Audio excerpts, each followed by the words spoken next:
Quem comemorou muito também no final de semana, quem celebrou muito também no final de semana, foi a Fernanda Alves. Ô, Fernanda, e o Palermo também celebrou, né? Porque ele já passou o Renato Paiva em vitórias, por exemplo. O Palermo tem 3 jogos e 2 vitórias.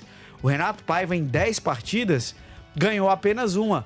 Então o Palermo já vai melhorando esse aproveitamento aí também no comando do Tricolor. Exatamente, André. Isso prova que a chegada de Palermo deu um ânimo a mais ao grupo, tendo em vista que são apenas 3 jogos e dois resultados positivos em relação a Martim e Palermo.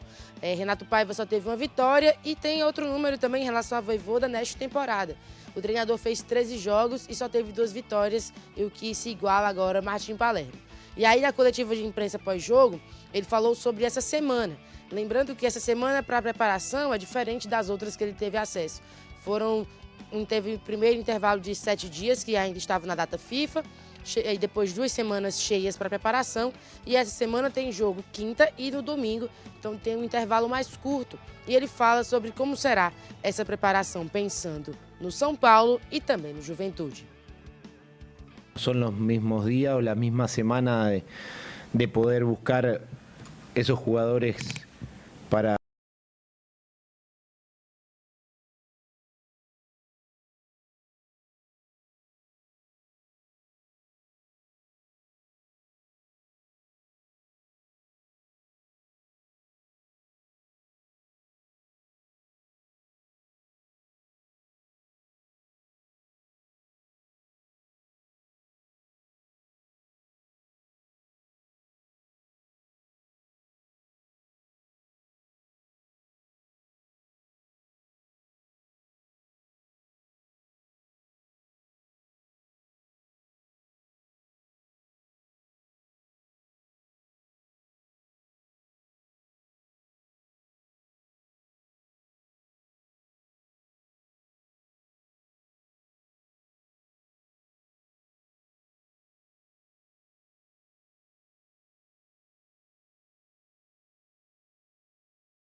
o Juventude lá no Alfredo Jaconi no próximo domingo. Beleza, Fernandíssimo. Acho que a gente teve um probleminha aqui no áudio da live. A gente consegue dar uma olhadinha lá? Sim. Enquanto isso, vamos ajustar aqui. Pessoal que tá na live aqui falando que tá sem áudio, a gente vai corrigir, tá certo? Só um minutinho, problema técnico, mas a gente já vai ajustar. Segue aqui com a gente que a gente vai conseguir resolver isso agora, tá certo? Vai fazendo a leitura labial aí, mas vai dar tudo certo. Mas, meus amigos, Brenão, acho que o Palermo ele trouxe aquilo que esperava-se dele. A questão do respeito, a questão de trazer ao vestiário uma representatividade, um personagem, uma figura gigantesca no futebol sul-americano. E eu não estou entrando aqui no ponto de vista tático, de grandes revoluções que ele tenha feito, mas ele trouxe essa confiança, ele trouxe aos jogadores uma aura, um sentimento diferente. E aí você consegue, em 3 jogos, 2 vitórias. Pô, a missão ainda segue. Deu certo, né? Valeu, Fernandinha. Voltou o áudio aqui no YouTube, tá, pessoal? Obrigado, desculpa aí, tivemos um pequeno probleminha técnico, mas que já foi resolvido por aqui. Mas se você consegue, em 3 jogos, 2 vitórias, você já dá uma mudança, pelo menos nesse astral, nesse aspecto. Claro que a missão ainda segue muito difícil, ainda segue muito complicada. Mas o comecinho do Palermo tá dentro daquilo que se esperava. Tá, porque o Vojvoda precisou de 13 jogos na Série A para vencer 2 partidas. O Renato Paiva com 10 não conseguiu vencer.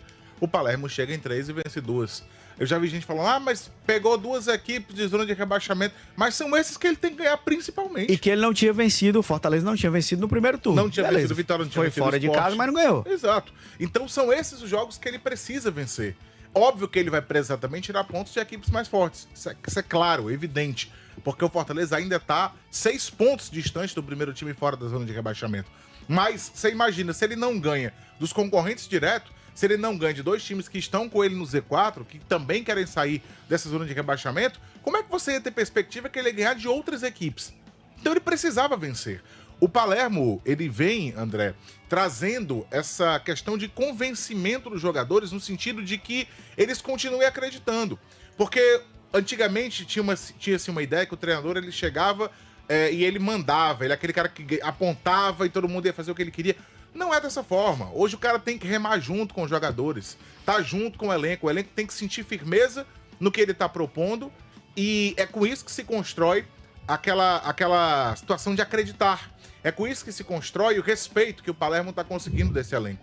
Eu concordo com você, quando a gente vai pensar em coisas táticas, quando a gente vai pensar no que ele pode ter mudado dentro do jogo do Fortaleza, não são tantas coisas assim. O Alexandre pontuou bem, é um cara que usa mais as laterais são mais ofensivos,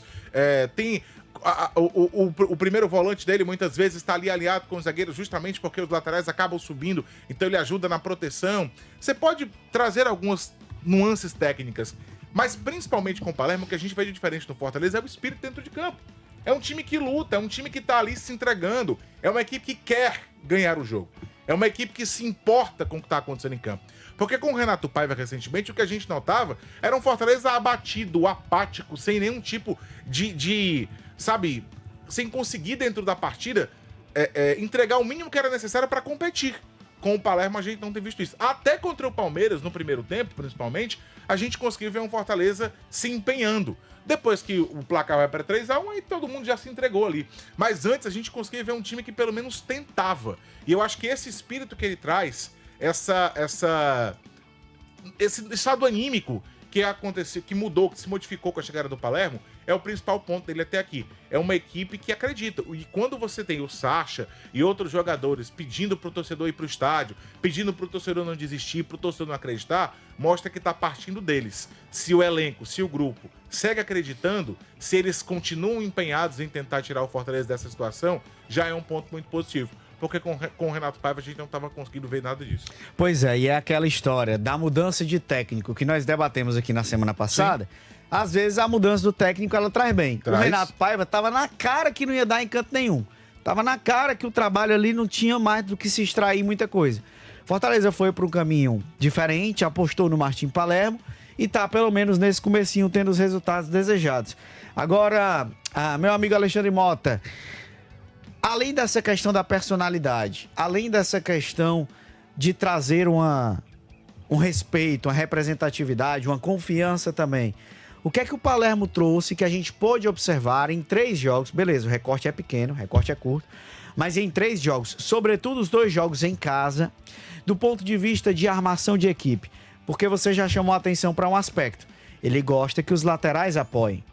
Ele gosta que os pontas façam um movimento, por exemplo, de fora para dentro, se aproximando ali do centroavante.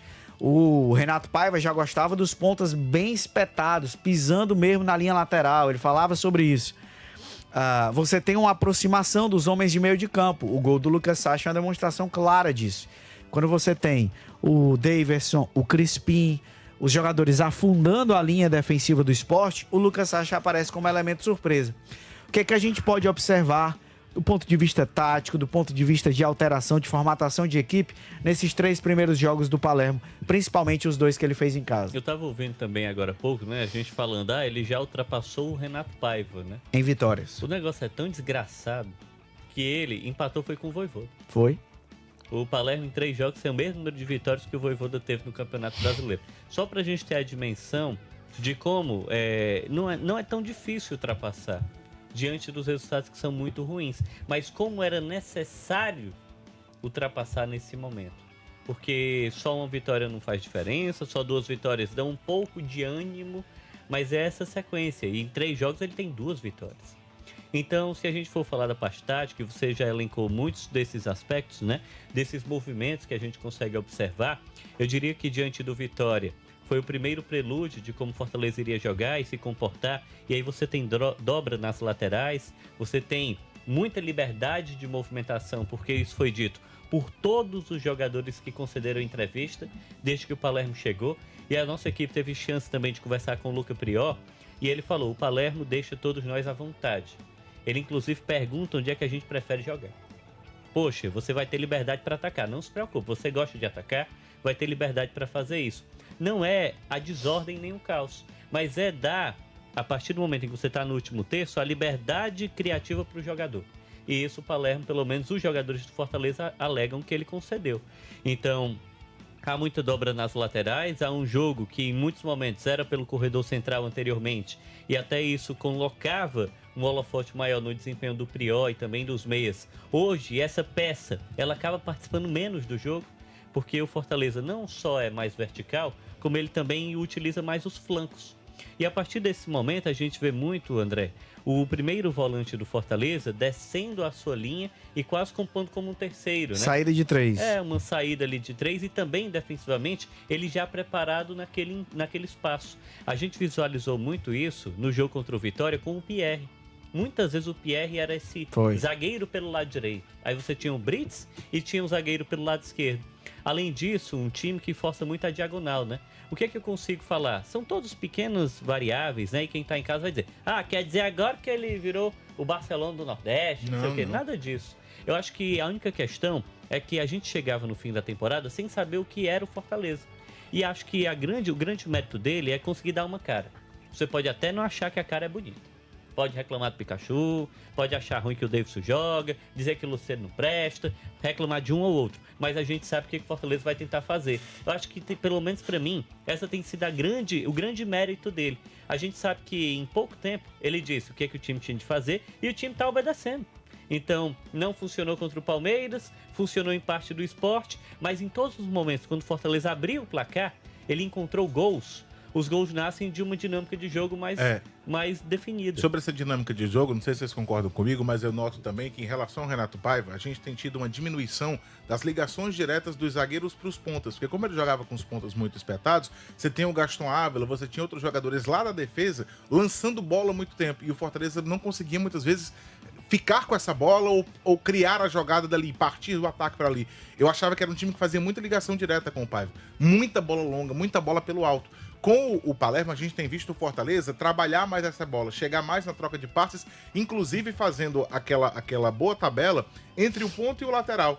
Como você falou, o ponta muitas vezes vem por dentro, o lateral abre um pouco, ou então eles ficam em posições contrárias, mas a gente nota que os pontas e os laterais, eles jogam muito aproximados e sempre chega um volante para jogar ali com eles, alguém do meio de campo para jogar com eles. E aí o Fortaleza consegue trocar mais passes, tá conseguindo subir, mas na troca de passes, tirando muito essa ligação que a gente viu por muito tempo com o Renato Paiva, que acontecia demais e geralmente eram bolas que não davam em nada, porque o Fortaleza não conseguia dar sequência. Como você não tem os pontas do Fortaleza vivendo um grande momento, o Breno Lopes é o que mais se movimenta, mas ainda assim tem a sua oscilação, não estava funcionando. Hoje, com esse jogo, que é mais pelos lados, mas que é mais na troca de passes, que é mais numa jogada dos jogadores ficando mais perto uns dos outros, eu acho que o Fortaleza tem conseguido ficar mais com a bola, tem conseguido ficar mais tempo no campo do adversário e tem conseguido chegar mais na grande área. Esse jogo agora contra o Sport, por exemplo, o Fortaleza finalizou a maioria das vezes de perto ou de dentro da grande área, o que mostra que o time está conseguindo, de alguma maneira, pelo menos nos seus confrontos diretos, envolver a defesa adversária e ser um pouco mais